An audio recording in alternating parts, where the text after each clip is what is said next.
সুপ্রিয় দর্শক, আপনাদেরকে দেখাইতেছি ছোটো গাছ। তাহলে উফলা গাছ, এই যে দেখেন এই উফলা গাছ।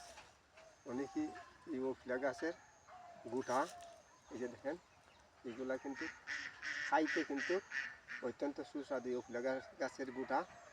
এবং এই গুটাগুলা কিন্তু এই যে চাটনি বা আচার করে খাইতে পারেন, এগুলো খাইতে কিন্তু অত্যন্ত সুস্বাদু। যারা খাইছেন না খাইতে পারেন, আর যারা খাইছেন তো ঠিক আছে। অনেকেই উফলা গাছের এই যে গুটাগুলা এগুলো কিন্তু আচারের জন্য অত্যন্ত ভালো এবং খাইতে অত্যন্ত সুস্বাদু। এবং এই যে উফলা গাছের পাতা আছে, পাতাগুলা কিন্তু চুকা হিসাবে খাওয়া যায়, মাছ দিয়ে খাইলে অত্যন্ত ভালো, চুকা হিসাবে অনেক সুস্বাদু। এই যে উফলা গাছ, এই যে দেখেন কান্দির মাঝে কত সুন্দর। এই যে অনেকেরই কীভাবে কিন্তু উফলা গাছের লাগাইছেন বিরসার মধ্যে এবং খান্দির মাঝে জমির। এবং এইগুলা কিন্তু খাইতে অত্যন্ত ভালো।